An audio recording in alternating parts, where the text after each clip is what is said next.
आदाब नाजरीन, मैं सनम एजाज और आप देख रहे ग्राउंड रिपोर्ट। हालात और वाक़ात पे हमारी पहली नज़र। शुरुआत दुनिया के सबसे बड़े ख़तरे से, और अमरीकी माहिरीन ने एक बार फिर मुतनब्बह किया है कि अगर हिंदुस्तान और पाकिस्तान के दरमियान ऐसे ही ताल्लुकात बने रहे, लाइन ऑफ कंट्रोल पर कशीदगी जारी रही, आर पार का सिलसिला इसी तरह से जारी रहा, तो किसी भी वक्त हिंदुस्तान और पाकिस्तान के दरमियान जंग छिड़ सकती है। और अमरीकी माहिरीन ने खबरदार भी किया है कि अगर ये जंग छिड़ी तो ये तो महदूद पैमाने की जंग जरूर होगी, लेकिन ये नक्शा जरूर बदल के रखेगी। ताहम अमरीकी माहिरीन ने एक और खबर ये भी बताई है कि तनाव और ताल्लुकात ये सब कुछ हिंदुस्तान और चीन के दरमियान भी है, लेकिन उसमें किसी बड़े खतरे की कोई गुंजाइश नहीं है और हिंदुस्तान और चीन के दरमियान जंग नहीं होगी। ताहम हिंदुस्तान और पाकिस्तान के दरमियान खतरे की घंटी जंग की सूरत में बनी हुई है। यह अमरीकी तजिया निगारों का, अमरीकी माहिरीन का खुलासा भी है। लेकिन इधर के खुलासे में खबर यही करें आपको कि रोशनी एक्ट सामने आया था।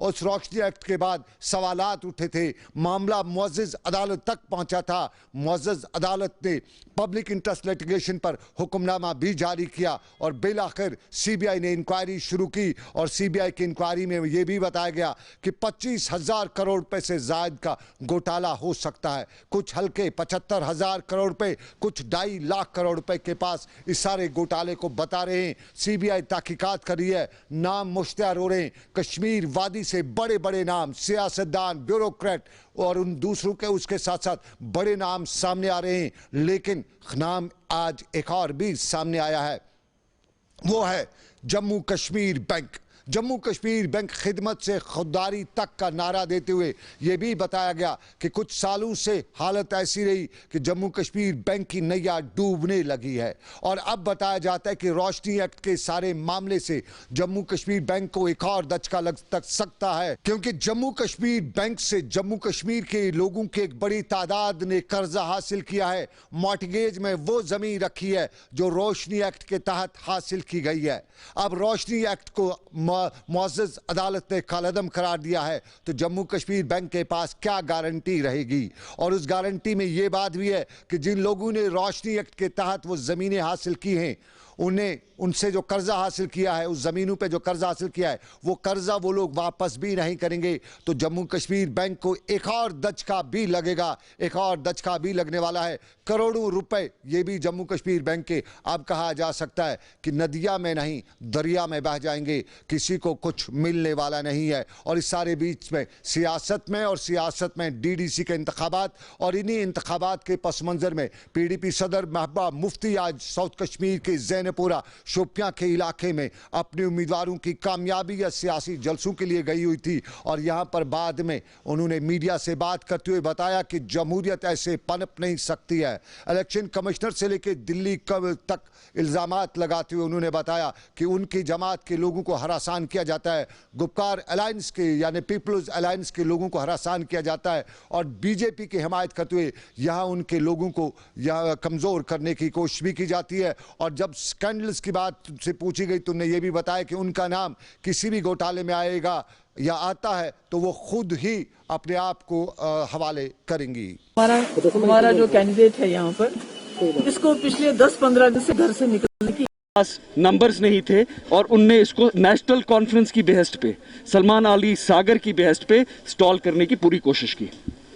और मैं एडमिनिस्ट्रेशन से भी ये गुजारिश करूंगा कि आज के इलेक्शन में जो वायलेंस की है लोगों ने, जो वीडियोग्राफ हुई है, जो शीशे तोड़े गए हैं, जो हमला हुआ है लोगों पे, पहले 1 घंटे में जो डॉक्यूमेंट्स बैलेट पेपर्स को काटा गया है, उसके खिलाफ कानून के तहत कार्रवाई होनी चाहिए। तो वो कह रहे हैं कि हम इस इलेक्शन को नहीं मानते, नहीं, ये कॉरपोरेशन में 74 कॉरपोरेटर हैं, 51 ने वोट डाला, 51 में से 44 यहाँ पे हैं जिनने वोट डाला, ओपन वोट डाला, तो वो एक्सेप्ट या रिजेक्ट करने वाला कौन होता है? वोट तो ये लोग डालते हैं जो कॉरपोरेटर्स हैं। देखिए, जब पहले सेशन शुरू हुआ मैंने प्रोटेस्ट किया वहाँ पे। मैंने कहा without my consent, without my approval, commissioner साहब से जवाब हासिल करना चाहा कि आपने नोटिफिकेशन इलेक्शन की कैसे निकाली। उस ज़मीन में वहाँ पे कुछ कॉरपोरेटरों ने हंगामा भी किया और जब मैं यही पूछ रहा था कमिश्नर साहब से, तो उन्होंने चीफ लॉ अफसर को बोला कि आप खड़े होके जो यहाँ पे इलेक्शन कमिश्नर का एक दस्तावेज़ भी आया है, आप उस पर वजाहत कीजिए। कांग्रेस के कुछ कॉरपोरेटर्स ने ये डिसाइड किया था कि हम किसी को अलग वोट करेंगे, हम अपने जो अलग वोट है किसी को एक को ही डालेंगे, मगर वो व्हिप के खिलाफ थी। और जो ही वो उस निशस्त में एक कॉरपोरेटर साहिबा ऐसी थी, उन्होंने एतराज़ जताया उस पर। उसने बोला कि ये फेक डॉक्यूमेंट है, मैंने इस पर साइन नहीं किए हैं। कॉरपोरेटरों ने मुदाखलत की, उन्होंने मुतालबा किया कि इस पर FIR होना चाहिए। बार बार हमारी ये रिक्वेस्ट नज़रअंदाज करके कमिश्नर साहब ने यहाँ पे फोर्स बुलाई और हमें फोर्सबली काउंसिल से बाहर किया गया। पुलिस ने कुछ कॉरपोरेटर को यहाँ पे पीटा भी और मुझे भी पीटा। आप देख सकते हैं कि यहाँ पे ये इलेक्शन नहीं हो रहा है, ये यहाँ पे सिलेक्टिव मेयर बनाना चाहते हैं जिसके हम खिलाफ है। हम वही कॉरपोरेटर हैं जब सब ने तंजीमों ने सबों ने बॉयकॉट किया, हमने रिस्क ली, लाइफ रिस्क ली और आगे आए। सुबह से यही था कि कोई प्रोसीजर नहीं हुआ। पहले सिखाया जाता है, वोटिंग आज नए तरीके से थी, ये सिखाते। दूसरा ये बताया जाता है कि कांग्रेस की विप है, बीजेपी की विप है, ये बताना चाहिए था। तीसरा ये होना चाहिए था कि वोटिंग शुरू होनी चाहिए थी। पहले ही स्प्लिट का बताया गया। उस स्प्लिट में जब शाहीना जी का नाम आया, वो उठ गए, उन्होंने बोला मैंने कोई दस्तखत नहीं किया है। फ्रॉडुलेंट दस्तखत सबमिट किया गया है कि जो कांग्रेस के उस तरफ हैं उनको बचाने के लिए या उनको इत्मीनान दिलाने के लिए कि ये जनाब ये आप लोग डिस्क्वालीफाई नहीं होगे। अब देखिए, ये तो सारा कुछ लगता है this is an appointed post, this is not an elected post. Next we are protesting here. हमें पुलिस ने नीचे उतारा है और हम इस इलेक्शन को एक्सेप्ट नहीं करते। सर, हमें बुलाया नहीं जा रहा, वहाँ कह रहे एब्सेंट है। हमें तो मारपीट की गई। हम अगर यही जमहूरियत है तो हमें बताइए। आपको सिस्टम रखना चाहिए था। अगर इतना ये मसला था, आप इंडिपेंडेंट कोई इलेक्शन ऑब्जर्वर्स रख लेते। आप देख लीजिए, इस इलेक्शन की वीडियो फुटेज देख लीजिए। सब जो नोटिफिकेशन निकालता है वो मेयर या एक्टिंग मेयर निकालता है। अब नोटिफिकेशन पता ही नहीं है हमारे एक्टिंग मेयर को, वो निकली कब, वो खुद ही निकाल दी गई। हम भी यहाँ पर आए, चलिए ठीक है, अब जो है वो है, हम इलेक्शन का हिस्सा बनना चाहते हैं। यहाँ पर आने के बाद न कोई प्रोसीजर न कोई बात। उन्होंने बोला, ये प्रोटेस्ट किया कि मुझे बताइए मेरे बगैर आपने कैसे किया। चलिए, आपने सुना क्या कह रहे थे श्रीनगर में आज के इंतखाबात के हवाले से वो लोग जो मैदान में थे। श्रीनगर म्युनिसिपल कॉरपोरेशन के इम्तिहानात, माफ़ कीजिए, इंतखाबात और इंतखाबात के बीच की ये सारी दंगल सुबह से जारी थी। कल इल्ज़ामात की बड़े इल्ज़ाम लगे थे। कल ये भी बताया गया था कि हॉर्स ट्रेडिंग हुई है। आज बाद दोपहर तक ये भी बताया जा रहा था कि हॉर्स ट्रेडिंग वाकई में हुई है या नहीं है, किसी के पास कोई सबूत नहीं, लेकिन बात तो की जा रही थी। सही तजम्मुल, आपसे जानना चाहूँगा, क्या वाकई में यहाँ पे जो कुछ बताया जा रहा था कि हॉर्स ट्रेडिंग हुई, बाकी कुछ हुई, क्या है आपकी नज़र, क्या वाकई में ऐसे कुछ हुए? हॉर्स ट्रेडिंग की बात करें, इल्जामात पे इल्जामात, एक दूसरे पर लगातार इल्जामात लगे। शेख इमरान के खिलाफ भी पहले इल्जामात थे, लेकिन आज उन्होंने इल्जामात आयद करते हुए कहा कि कॉरपोरेटरों को पैसा फेंका गया। ये पैसा कहां से आया, रातों रात कैसे शहर पहुंचा, उसके बाद बांटने के बाद कॉरपोरेटर्स को खरीदने की और फरोख्त करने का यह धंधा काफ़ी टाइम से चलता रहा। बिलाखिर जो इल्जामात लगे, इल्जामात में यह भी कहा गया कि क्या जम्मू कश्मीर में दिल्ली वाले और यहाँ की उनकी कई पार्टियाँ जम्मू कश्मीर में सिर्फ एक चेहरे को मेयर की कुर्सी पे देखना चाहते हैं। इल्जामात पे इल्जामात लगने के बाद बिलाखिर आज का मामला तय हुआ, लेकिन एक्टिंग मेयर या डिप्टी मेयर जो हैं परवेज कादरी ने अपने ही दफ्तर में प्रेस कॉन्फ्रेंस बुलाई और कहा ऐसा जमहूरियत का कत्ल है। यहाँ तक कि आकिब रिंजू नौजवान कॉरपोरेटर ने कहा 87वें इंतखाबात नेशनल कॉन्फ्रेंस ने रिग किए। आज एक बार फिर म्यूनसिपल कॉरपोरेशन में इंतखाबात को रिग किया गया और मनपसंद चेहरे को म्यूनसिपलिटी का अगला मेयर मिला। हालांकि जुनैद अजीम मत्तू ने कहा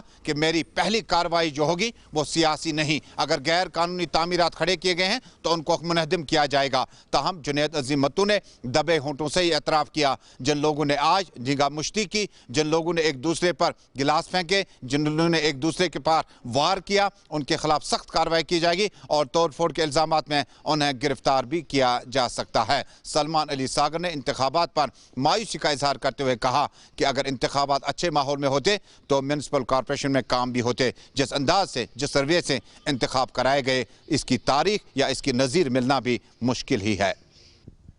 चलिए, तजम्मुल, पूरी जानकारी तजम्मुल के पास थी, पूरी नजर रखे थे। बारिश भी बरस रही थी और इस बरसती बारिश में तजम्मुल श्रीनगर म्युनिसिपल कॉर्पोरेशन के इंतखाबात पर नजर रखे थे। इंतखाबी दंगल में साउथ से लेकर नॉर्थ कश्मीर तक डीडीसी के इंतखाबात, और हर कोई इन इंतखाबात में किस्मत आजमाई करना चाहता है। अब की बार बड़ी तादाद में लोग इन इंतखाबात में हिस्सा लेने के लिए पार तोड़ रहे हैं, लेकिन अब देखना है कि वोटर क्या करते हैं। उम्मीदवार बड़ी तादाद में, कई कई जगहों पर लिस्ट जो है, फहरिस्त जो उम्मीदवारों की है वो इतनी लंबी है कि दो पर्चियां बनानी पड़ रही हैं उम्मीदवारों की फहरिस्त की, और कहीं जगह पे ऐसा लगता है कि 30 उम्मीदवारों की फहरिस्त है। लेकिन इंतखाबी दंगल शुरू हो चुकी है और इस सारे के बीच में अपनी पार्टी भी इंतखाबी दंगल में, और आज इंतखाबी दंगल में अपनी पार्टी को बड़ा सहारा भी मिला। गुलाम हसन खान साहब का MLA रहे हैं और उन्होंने आज अपनी पार्टी में बाज़ाब्ता तौर पे शमूलियत भी की और वहाँ पे उनका इस्तकबाल भी सईद अल्ताफ़ बुखारी ने किया। हैदरपुरा के आसपास के इलाकों के भी कुछ डेपुटेशन आए थे, PDP के कुछ वर्कर भी थे और उन्होंने भी आज अल्ताफ़ बुखारी की अपनी पार्टी में शमूलियत इख्तियार की। और यहाँ पर भी अल्ताफ़ बुखारी से इसी मुद्दे को लेकर और रियासत की सियासत पर पूछा भी गया, और जवाब अल्ताफ़ बुखारी ने रियासत की सियासत और इंतखाबात पर कुछ इस तरह से दिया। आज हमारे सीनियर साथी गुलाम हसन खान साहब जो शोपियान से हैं, इस जमात में शामिल हुए हैं। ये खुशी की बात है, जिन्होंने एक अरसा लोगों की खिदमत में दिया, आज अपनी पार्टी में शामिल हो रहे हैं, तो ये इस पार्टी के लिए खुशी की बात है। सिटी को आज नया मेयर मिला, क्या उम्मीदें हैं आप? पहले तो मैं मुबारकबादी देना चाहता हूँ सिटी के मेयर को, और मुझे उम्मीद है कि शहर श्रीनगर की हालत में अब सुधार आएगा।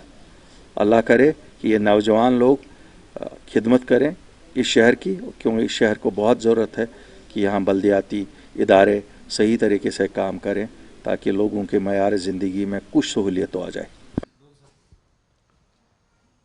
ये सियासत का पड़ाव, लेकिन आवाम के बहुत से मामलात हैं। अब सरमा आ चुका है, बिजली की परेशानी तो पहले से हो चुकी है, लेकिन आज हम यूनियन टेरिटरी मरकज़ के ज़ेर इंतज़ाम कश्मीर में हैं। हमारे असासे बिजली के, जिन्हें हम पावर हाउसेज कहते हैं, पावर प्रोजेक्ट्स कहते हैं, वो अब मरकज़ के पास से। पहले कहा जाता था कि अब बिजली की कमी इसलिए है कि दिल्ली खा रही है, बिजली दिल्ली को सब सप्लाई की जा रही है, लेकिन मरकज़ के ज़ेर इंतज़ाम होने के बावजूद भी हमारे पास आज भी बिजली नहीं है। दिल्ली में 24 घंटे बिजली है, कश्मीर में अब कटौती है, घंटों की कटौती रहेगी। 7 घंटे की कटौती उन इलाकों में रहेगी जहां मीटर नहीं होंगे, 7 के आसपास घंटों की, और जहां मीटर लगे वहां भी 4 घंटों के आसपास की कटौती रहेगी। यानी आपको सुबह शाम जो बिजली मिलेगी या दिन में मिलेगी, उसमें कहीं ना कहीं आपको गुप अंधेरे में भी अपना डिनर करना पड़ सकता है। और इस डिनर के साथ साथ ये भी कि बिजली के वोल्टेज इतनी होती है कि उसका खुदा ही हाफिज है। और श्रीनगर में आज चीफ इंजीनियर पावर से हमने यही पूछा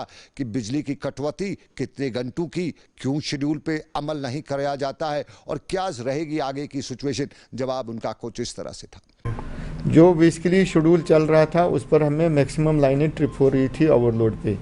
लोड इतना बढ़ गया है कि grids and receiving stations were not sustaining. तो पिछले 2 दिन से हम काम कर रहे हैं, आहिस्ता आहिस्ता हम इसमें इंक्रीमेंटल चेंजेस कर रहे हैं जो टेक्निकली हमारा होता है इसका प्रोग्राम बनाने का। तो मेरे को जो लग रहा है जो प्रोग्राम बनेगा it will be for future. 4.5 घंटा मीटर्ड में होगा, 7.5 घंटा नॉन मीटर्ड में होगा। विंटर में जो है ना, सारे गैजेट्स लोग बिजली पे ही इस्तेमाल करते हैं। जो कन्वेंशनल गैजेट्स है जैसे कुकिंग गैस है, बाकी चीज़ें, उस पर बड़ा कम इंसार है। अगर आप देखेंगे इतनी डाइवर्सिटी बाकी जगह नहीं होती है जितनी कश्मीर में। और जो हमारा जो नॉन मीटर्ड इलाका है वहाँ से तो बिल्कुल एकदम बहुत ज़्यादा लोड आ जाता है। इवन मीटर्ड इलाकों में वायलेशंस निकलती है, जब शाम को हम इंस्पेक्शंस के निकलते हैं, एक्स्ट्रा लाइनें होती है, हुक्स लगाए गए होते हैं। तो ओवरऑल जो है ना, इससे डिपार्टमेंट कर रहा है कोशिश to come out of this tough time, but इंशाल्लाह will give very much reliable electricity to people during जो अगले 3 महीने सर्दियों के हैं। पिछले साल के मुकाबले में इस साल हम बिजली 250 मेगावाट सिस्टम में दे रहे हैं। अलावा पिछले साल जो है नवंबर का महीना था, नवंबर का आखिरी महीना था, हमारी सिस्टम जो अवेलेबिलिटी थी 1200 के लगभग थी। इस साल हम 1450 दे रहे हैं। तो कोशिश यही है कि ये जो 250 मेगावाट से, तो पिछले साल जो हमारी कटेलमेंट थी वो थी हमारी 6 घंटा मीटर्ड में, उसके बाद कहीं एडिशनल कट लगता था because of overloading of the feeder. Non metered में 9 घंटे थी, उस पर भी कभी एडिशनल कट लगता था। इस साल भी हम कोशिश कर रहे हैं कि इसी पर मुनहसर करें 4.5 और 7.5 घंटा, बट इसमें ताली 2 हाथों से बजती है। जितना लोग इसमें कोऑपरेट करेंगे उतना महकमा उनको अच्छी खिदमत कर सकेगा। बिजली महकमा और उस पर चीफ इंजीनियर पावर की हमारे साथ खास बात।